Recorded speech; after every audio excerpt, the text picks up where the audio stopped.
Assalamualaikum warahmatullahi wabarakatuh. Alhamdulillahi rabbil alamin. Wassalatu wassalamu ala asyrafil anbiya'i wal mursalin, habibina wa maulana Muhammadin wa ala alihi wa sahbihi ajma'in. Man yahdillah fala mudilla lah wa man yudlil fala hadiyalah. Qala al-musannifu rahimahullahu ta'ala wa nafa'ana bi ulumihi fid darain amin summa qal. Makalah yang ke-8 dari Abu Hurairah radhiyallahu anhu. Abu Hurairah panggilan, bukan namanya. Namanya ada perbedaan ahli sejarah. Siapa nama dia? Cuma yang paling kuat namanya adalah Abdurrahman bin Sakhr. Abdurrahman bin Sakhr. Bahwasanya bersabda Nabi Muhammad sallallahu alaihi wa alihi wasallam, salasun munjiyatun. Artinya ada 3 yang dapat menyelamatkan.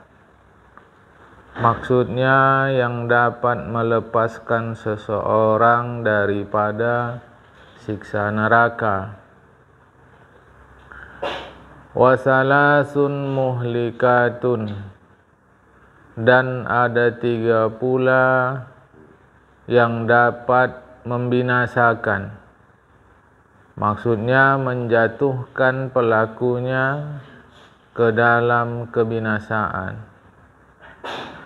Wasalasun darajatun. Dan ada 3 derajat, 3 tingkat di akhirat. Wasalasun kafaratun. Dan ada 3 yang dapat menghapus dosa pelakunya. 3 yang menyelamatkan,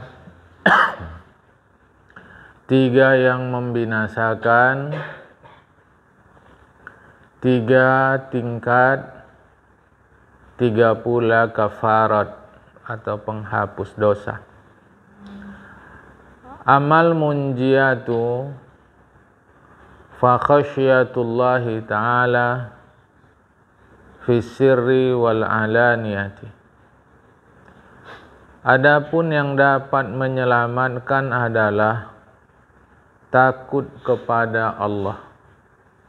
Sembunyi maksudnya sendiri atau terang-terangan atau di depan orang.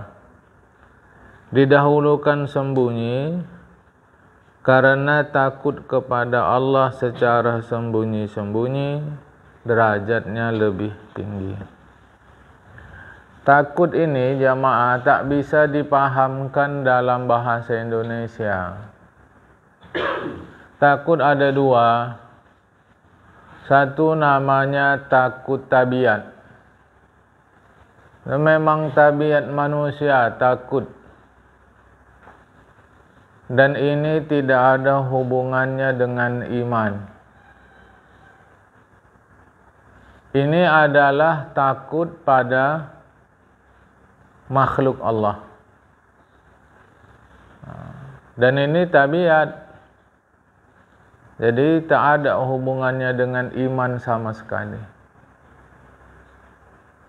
Kita sedang berada di Simbahe.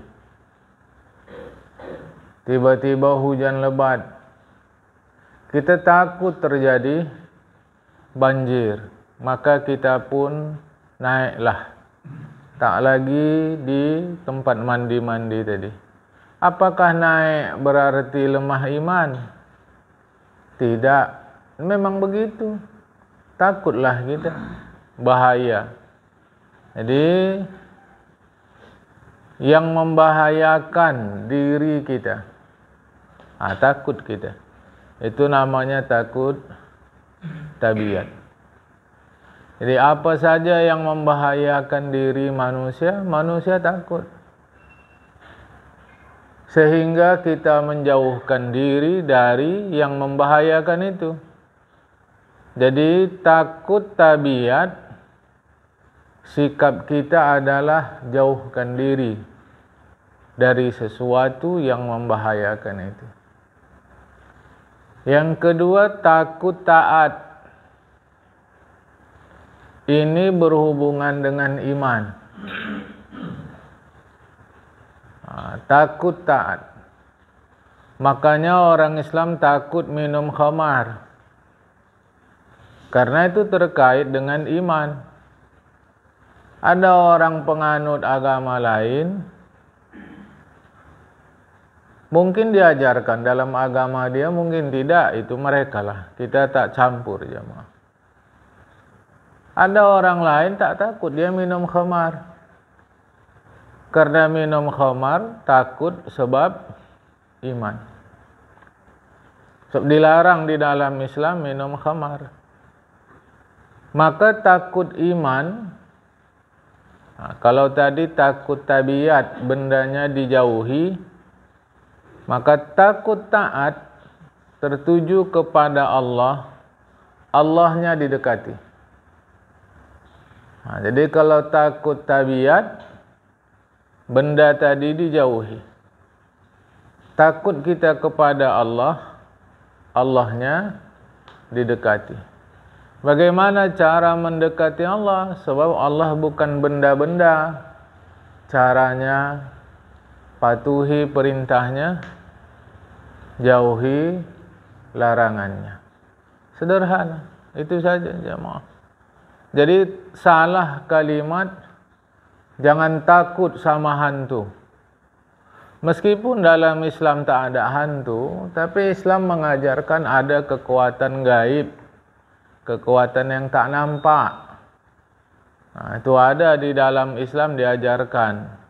Minal jinnati wan nas, ada jin. Kita takut, jangan takut. Kalau takut lemah iman, tak ada hubungan. Kita takut gelap, jangan takut gelap. Takut sama Allah Ta'ala, tak ada hubungan. Orang kita udah biasa terang, maka takutlah kita gelap. Nah, jadi nomor satu,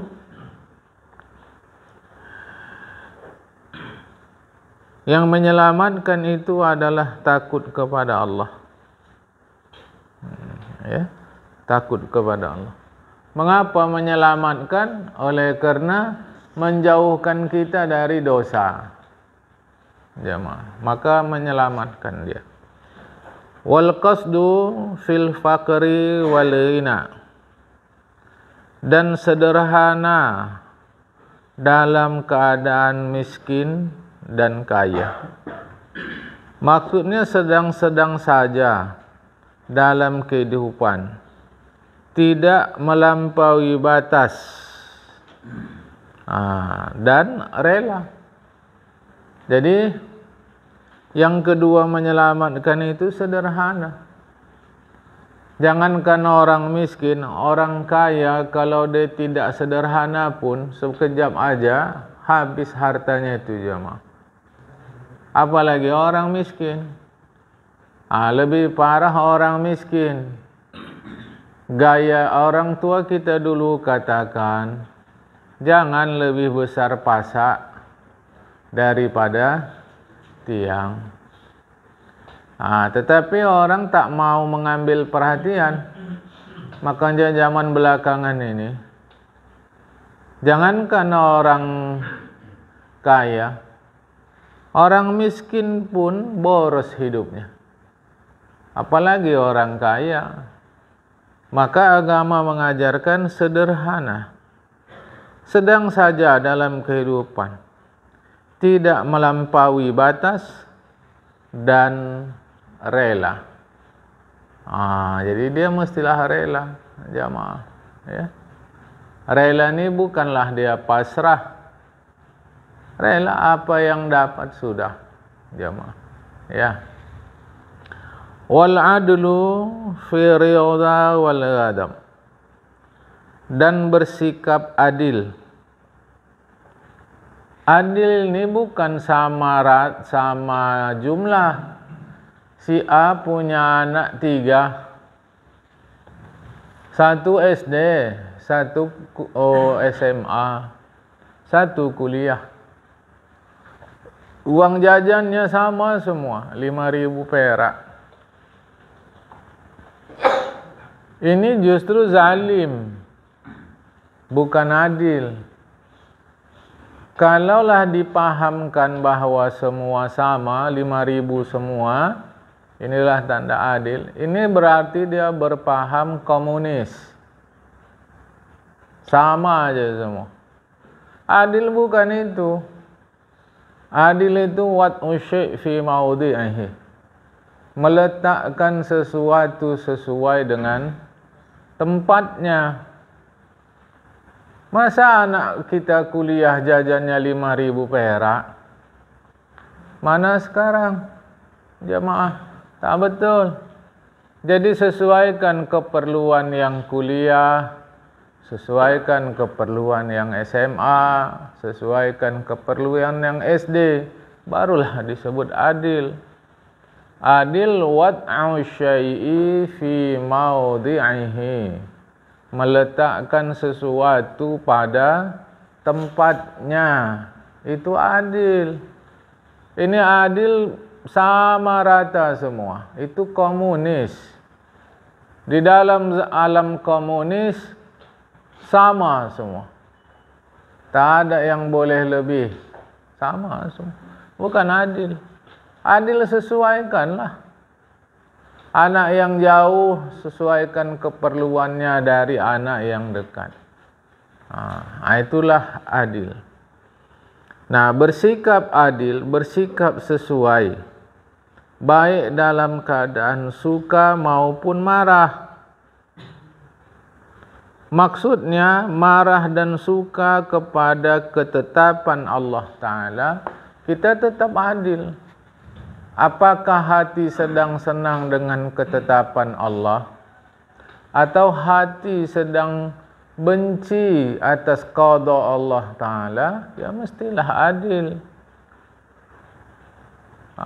Orang sedang senang sama Allah Ta'ala, rajin dia sembahyang. Sedang tak senang, malas dia sembahyang. Ini tidak adil. 3 tadi jamaah, takut kepada Allah, sederhana, dan adil. Inilah yang menyelamatkan. Adapun 3 yang membinasakan, wa amal muhlikatu fasyuhun syadid. Dan adapun yang dapat membinasakan itu, yaitu sangat pelit. Saking pelitnya sehingga tidak memenuhi hak Allah dan hak makhluk. Pelit. Hak Allah Ta'ala, apa-apa perintah agama terkait harta, keluarkan. Hak makhluk, apa makhluk perlu, kita ada lebih, salurkan. Itu cerita luruslah dulu, jamaah. Ya. Nah, macam mana pun tak akan dibawa mati. Yang dibawa mati bukan berapa banyak uang kita, tapi yang dibawa mati berapa manfaat uang kita. Jadi yang dibawa mati bukan jumlah uang, tapi manfaat uang. Itu yang dibawa mati, jemaah. Karena jumlah uang kalau kita mati itu jadi milik ahli waris. Tapi manfaat uang, itulah yang kita bawa. Maka tepuk dada tanya iman. Pulang sama kita, mau banyak atau sikit manfaat harta kita bawa nanti. Mau sikit pelit saja, mau banyak dermawan. Jamaah, jadi itu kapling kita di akhirat tergantung kita. Maka yang membinasakan itu nomor satu adalah pelit. Tak dipenuhinya hak Allah, tak dipenuhinya hak makhluk. Awak pun perlu, kita perlu apa mau?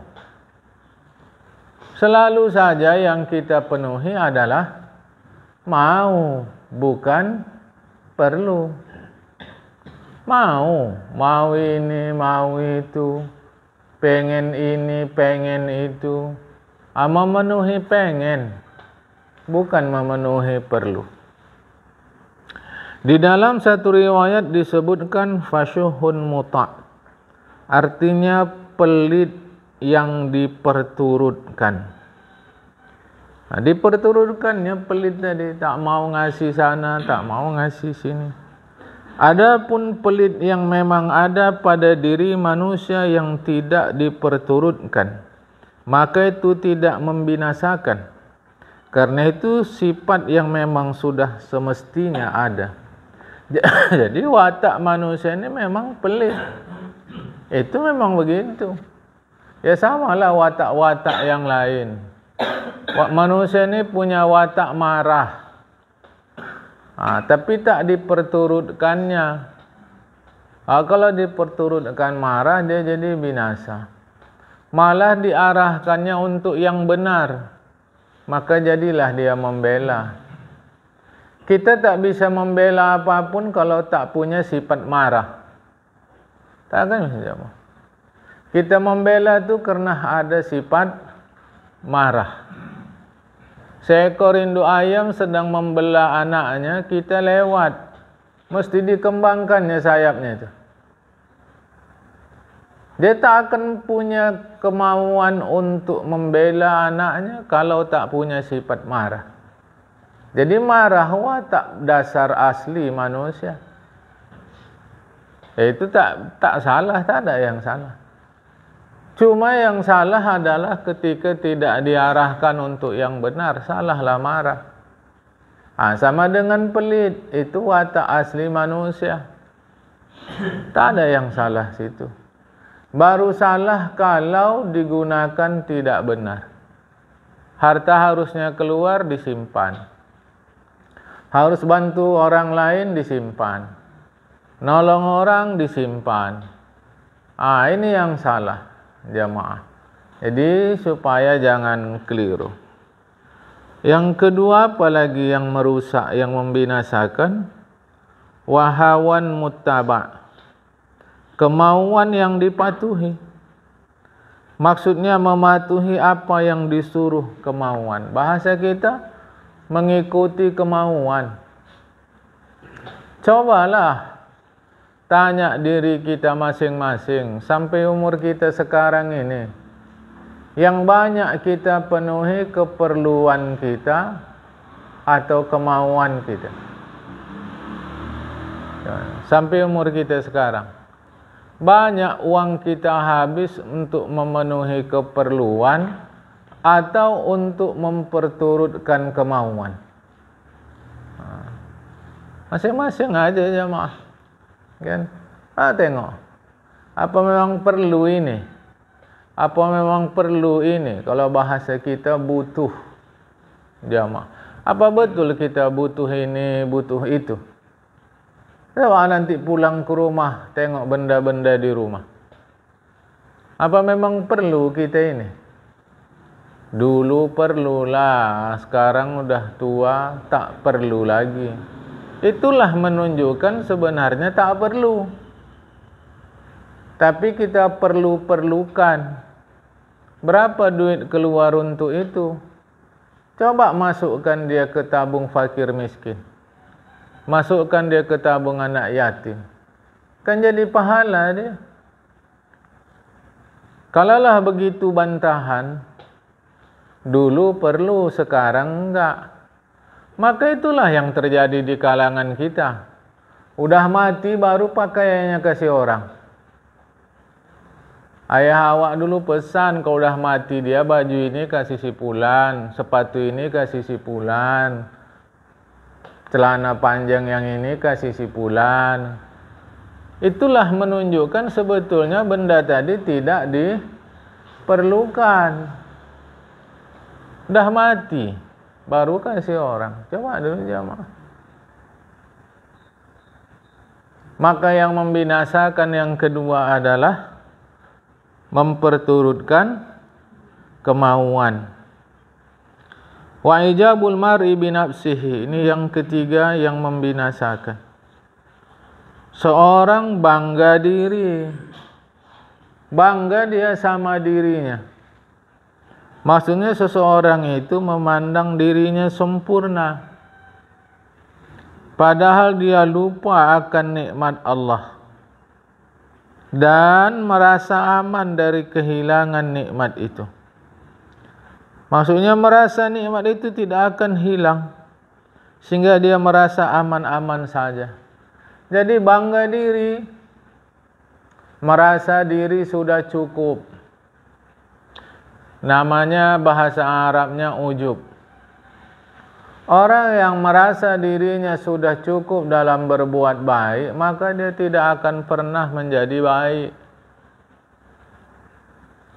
Karena sesungguhnya dia belum baik, tapi dia merasa sudah cukup aja. Namanya ujub jemaah, ujub. Bangga sama diri sendiri. Kalau mulutnya manis, hawa apa, bakal jadi bangke. Mulut. Tapi kenyataannya tak begitu. Jemaah, kalau bahasa kita, cepat puas atas kebaikan. Orang yang merasa puas atas kebaikannya sesungguhnya adalah orang yang ujub.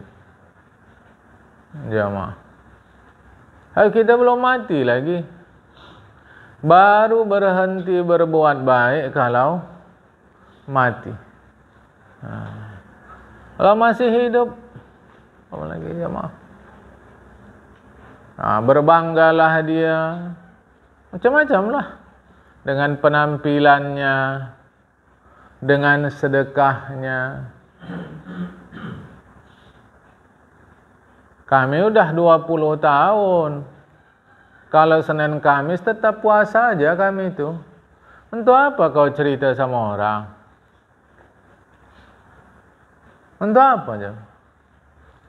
Tak puas dia kalau orang tak tahu bahwa dia berpuasa.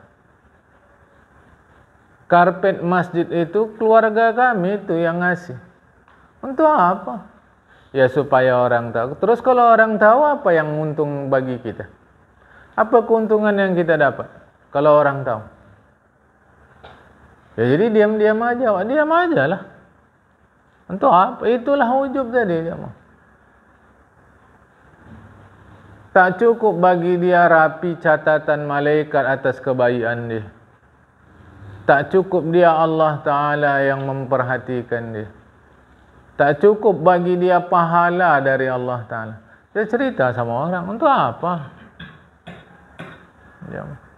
Udah kebiasaan kami tu, kalau sebulan mesti sekali ada kami panggil orang-orang pengajian, orang masjid ke rumah. Makan aja gitu. Nanti kalau pulang kami titipkan amplop, yang enggak datang kami titipkanlah. Nah begitulah, apalagi dunia sekejap. Untuk apa cerita sama orang? Jangan dulu. Ya awak enggak ada maksud apa-apa. Kalau enggak ada maksud, ceritanya sama hewan saja. Kenapa ceritanya sama orang? Cerita sama hewan kita, sama kucing kita, sama ayam kita, sama cecak yang ada di rumah. Cerita bahwa kami sekeluarga biasa puasa Senin Kamis. Cerita aja.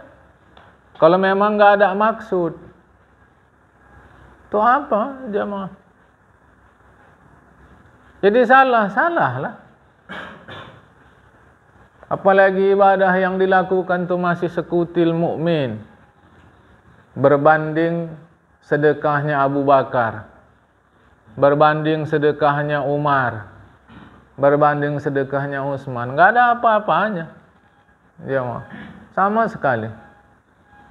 Kita ini perlu dana untuk agama. Berapa dana yang kau kasih Umar? Mau ku kalahkan Abu Bakar dulu dalam hal sedekah.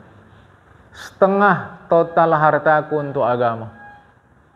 Umar orang kaya raya, jangan dipahamkan dia orang miskin. Abu Bakar datang, kita perlu dana untuk agama. Berapa yang kau kasih Abu Bakar? Seluruh hartaku untuk agama. Coba adalah. Kita sekali sebulan, itu pun 20 orang. Ayam penyet 10.000. Kali 20 orang, baru 200.000. Satu orang dititip 50.000. Barulah 1,2 juta. Berapa lah itu? Jemaah, apa cara sekarang lagi? Baru 1,2. Cerita kemana-mana.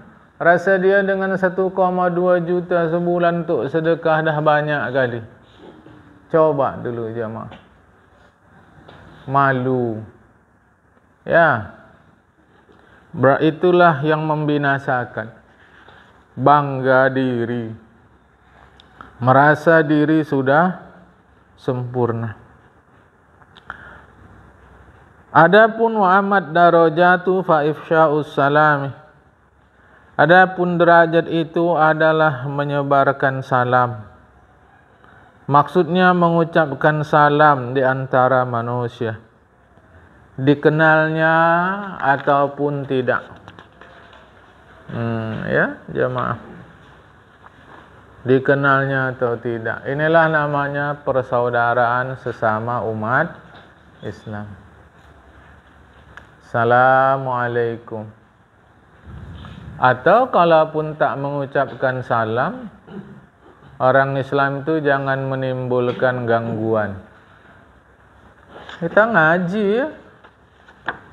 Orang Islam itu jangan menimbulkan gangguan.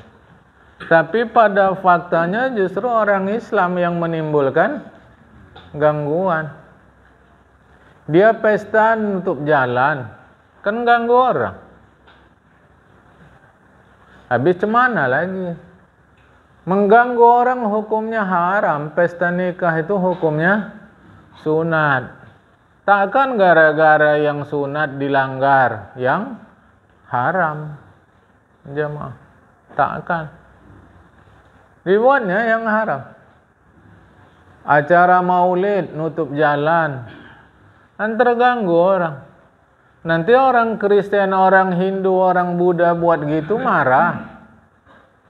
Orang Buddha buat acara nutup jalan, marah. Tapi kalau orang Islam buat maulid nutup jalan boleh. Cemana tuh? Padahal derajat itu ada di dalam menyebarkan salam. Salam itu artinya kedamaian. Bukan ucap assalamualaikum. Kalau ngucap assalamualaikum, anak-anak PAUD pun pandai. Kalau sekedar itu. Nah, tapi kamu juga pestakan anak awak, tak ada yang salah di situ. Tapi mengganggu akses jalan orang, itu yang salah. Itulah yang disebut tadi, memperturutkan kemauan. Kemauan itu diperturutkannya. Jemaah. Kan kemauan lagi itu. Kalau ibadah pasti tak mengganggu orang. Ini karena bukan mau senang-senang.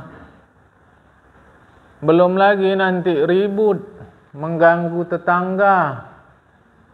Sekali-sekali kata, itulah egois tuh.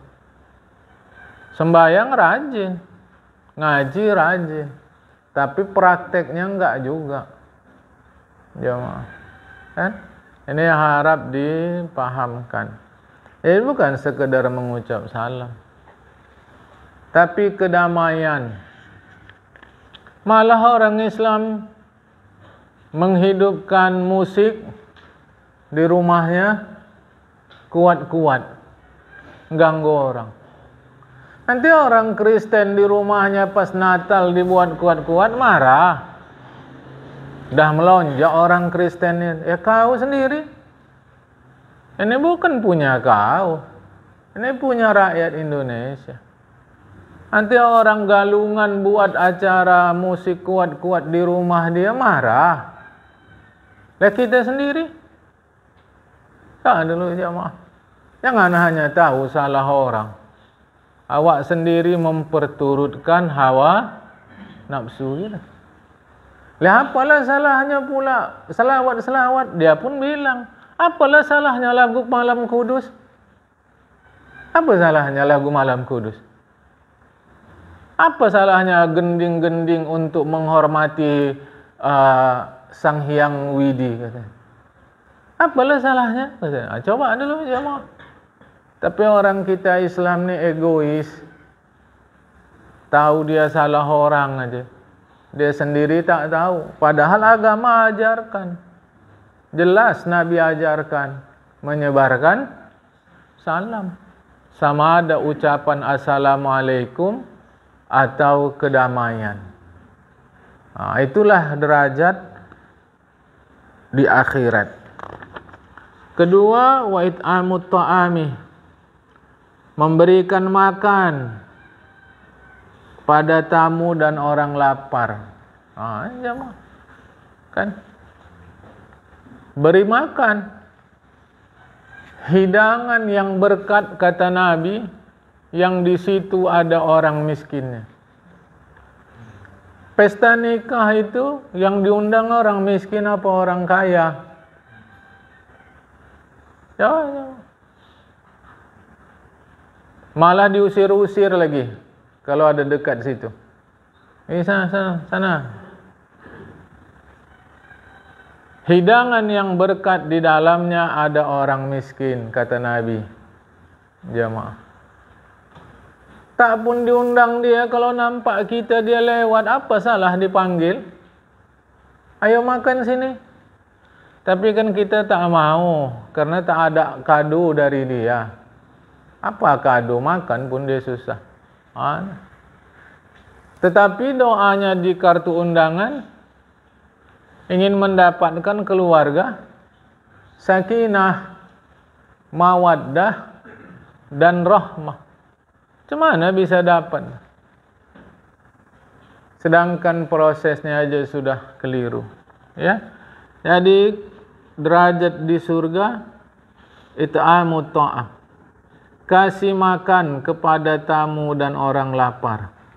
Tak ada dimaksud di sini orang lapar beragama Islam. Karena lapar enggak ada agamanya. Apakah kalau orang Islam lapar, orang non-Muslim tak lapar? Enggak ada urusan. Non-Muslim pun dia bantu sajalah kalau memang lapar dia. Kasihkan. Wassalatu bil-laili wan-nasu niyam. Dan mengerjakan sembahyang di malam hari sedangkan manusia masih tidur. Yaitu mengerjakan sembahyang tahajud di jauh malam dalam keadaan manusia lalai karena kesedapan tidur. Tahajud itu tengah malam setelah tidur. Kalau tidak tidur tidak namanya tahajud, tapi kerjakan sajalah. Ada orang yang tak bisa tidur malam. Tak usahlah saya tahajud. Memanglah tidak disebut tahajud. Tapi kerjakan aja.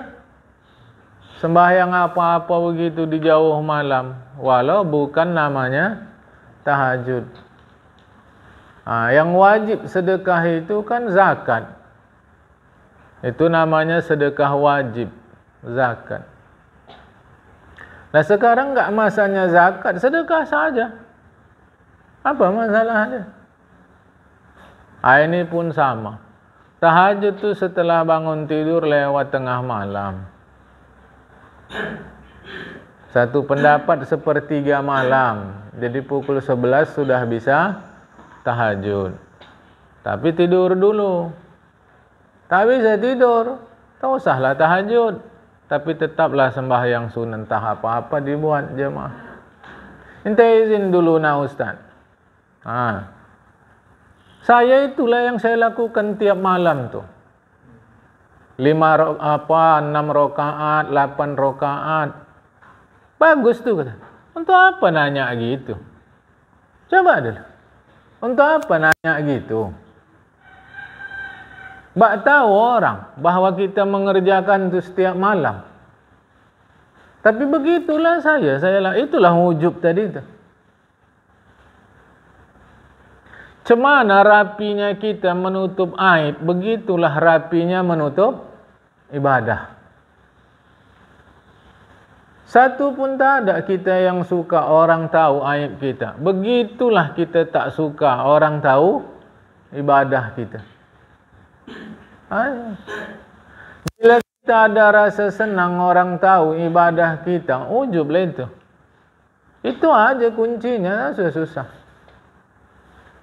Senang kita, tak ada rasa gelisah kita orang tahu ibadah kita.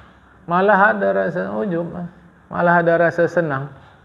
Itu ujub jemaah. Ya. Wa amal kafaratu, dan adapun yang dapat menghapuskan kesalahan. Fa isbaghul wudhu'i fis sabarat, yaitu menyempurnakan wudhu di saat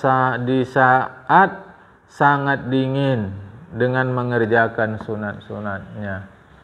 Waktu dingin-dingin tetap dia sempurnakan wudhu dia. Tetap dia buat jamaah macam mana biasa. Itu menghapus dosa lah. Wudhu itu menghapus dosa.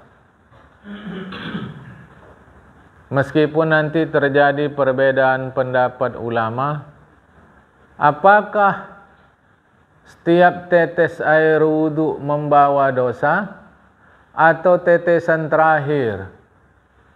Itu terserah saja para ulama. Kita orang awam bersyukur, yang penting wudhu menghapus dosa, selama bukan dosa yang terkait dengan manusia. Kalau terkait dengan manusia, tak bisa dihapus dengan wudhu. Sampai muntah darah pun takkan bisa. 1000 kali mati syahid pun takkan bisa salah sama orang selesai kalau kita tidak minta maaf, minta halal sama dia. Tak akan bisa. Alah, piring sebijinya aku pecahkan. Tak akan bisa. Macam mana pun tak akan bisa. Salah keterangan kau tu. Tak apa, kita tunggu akhirat. Apa susah-susah, kita tak ada tekak-tekak. Tunggu ajalah akhirat. Selama masih sangkut dengan orang lain, walaupun daftar nama dia ada di manifest surga, dia tak akan masuk ke dalam surga. Takkan. Dia mesti selesaikan hubungan dia dengan orang. Tapi awak ceritakan gini, tersinggung orang, marah orang. Jamaah, ya, ini mau hati-hati. Acara wirid di rumah kita, kuat kali mic-nya. Tetangga sebelah sedang sakit. Coba dulu. Bukannya main-main pula. Tahlil. Baca-baca zikir. Masa tak boleh? Dia yang sempit hati. Tak begitu. Kau suara kau pelankan sikit, Umar. Itu kata Rasulullah. Baca kitab. Umar sembahyang, vokalnya kuat. Rasulullah kata pelankan suara kau sikit. Entah ada orang yang sedang istirahat, mau tidur, ya jangan terganggu oleh suara sembahyangmu. Umar ditegur Rasulullah. Ini wirid kuat kali di rumah dia. Spesial mic taruhkan keluar, yang bangsa kuat pula. Tetangga anaknya demam. Mau dikasih tahu, takut tetangga tadi. Coba jamaah. Apa selesai akhirat? Tak akan selesai. Ini supaya paham. Tapi itu pula lah yang terjadi sesama umat Islam ni. Tak peduli dia. Bantai terus itu. Ini kan sekali-sekalinya wirid di rumah awak pula. Malah yang non-muslim kadang segan kali sama orang Islam. Coba. Ya. Sempurnakan wudu. Wa naqlul aqdami ilal jama'at. Melangkahkan kaki berjamaah. Maksudnya mengerjakan sembahyang berjamaah. Kerjakan sembahyang berjamaah apabila terpenuhi aturannya. Kalau tak terpenuhi syaratnya, mana lagi kan? Maka payah kadang kita mau datang ke masjid sekarang. Banyak kali yang tak cocok dengan agama. Jadi macam mana? Ya. Banyak kali yang tak cocok dengan agama. Ini macam musalla ni dah bagus ini. Dah bagus.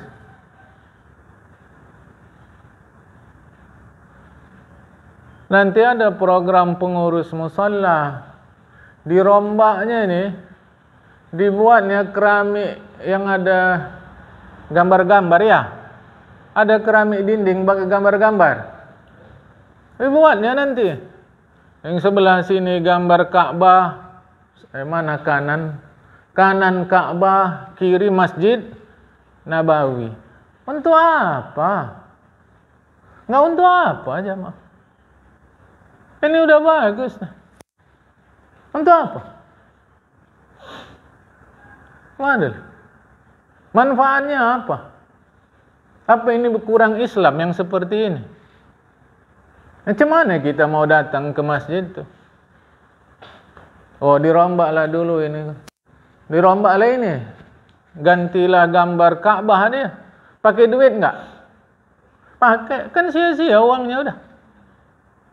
Coba lah. Biar cantik. Saya rasa di depan saya ni adalah yang tua-tua. Udah betul-betul tua lah depan saya ni jemaah.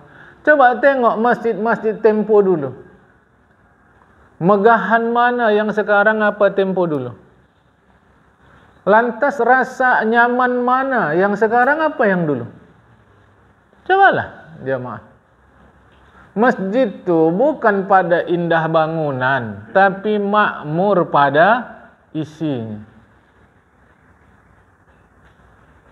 Belum lagi nanti dilukis kaligrafi. Ngakunya mazhab Imam Syafi'i, bacalah kitab-kitab mazhab Imam Syafi'i. Tulis pula kaligrafi. Apa manfaat kaligrafi itu? Belum pula lagi kaligrafi tadi ayat Al-Quran. Disandar-sandarnya. Udah pula penghinaan kepada ayat Al-Quran. Coba dulu jemaah.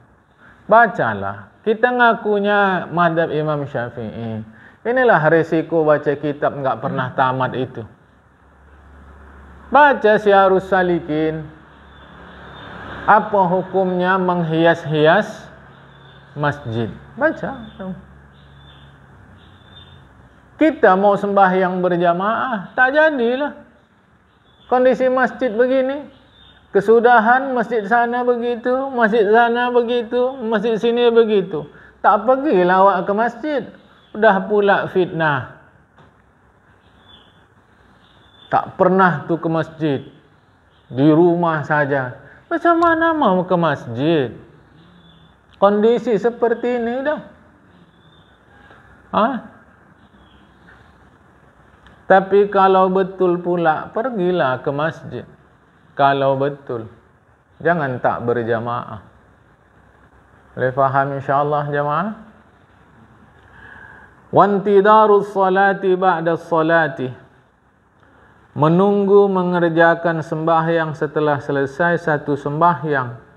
Supaya dapat sembahyang di masjid. Seperti itu jugalah dalam hal mengerjakan segala kebaikan. Habis buat baik, tak sabar kita ingin buat baik lagi. Habis buat baik, ingin buat baik lagi. Habis buat baik, ingin buat baik lagi, jamaah. Begitu. Jadi inilah 3 penghapus dosa, ya, yang diajarkan oleh Rasulullah Muhammad SAW. Kita teruskan makalah yang ke-9. Berkata Jibril alaihi salam, "Hai Muhammad, hiduplah sesukamu, karena sesungguhnya engkau adalah mayit. Karena akhir hidup adalah menjadi mayit." Nah, ini bukan maknanya Jibril suruh hidup sesuka. Bukan. Ini teguran. Buatlah sesukamu. Akhirnya jadi mayit. Tak bisa apa-apa, jamaah. Dan cintailah siapapun yang kau suka, karena sesungguhnya kau akan meninggalkannya. Maksudnya meninggalkan siapapun yang kau suka sebab kematian. Nggak bisa, jemaah. Macam mana pun akhirnya pulang sendiri. Macam mana pun cinta kali Nabi Muhammad sallallahu alaihi wasallam kepada Khadijah Al-Kubra, akhirnya Khadijah meninggal juga. Tak bisa Rasulullah halangin malaikat Israel. Cemana pun sayangnya Rasulullah kepada atuk dia Abdul Muttalib, tetap juga tak bisa dihalangi. Akhirnya sendiri. Apalagi benda-benda dunia ni. Ini sepatu kesayangan saya ini. Nah, ini pokok apa-apa benda lah. Akhirnya akan berpisah. Kau akan meninggalkannya, kata Jibril. Lakukanlah apapun sesukamu, karena sesungguhnya engkau akan dibalas.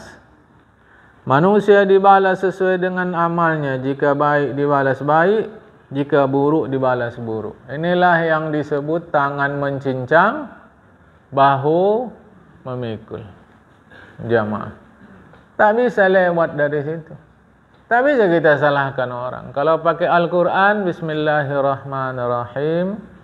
In ahsantum, ahsantum li anfusikum, wa in asa'tum falaha.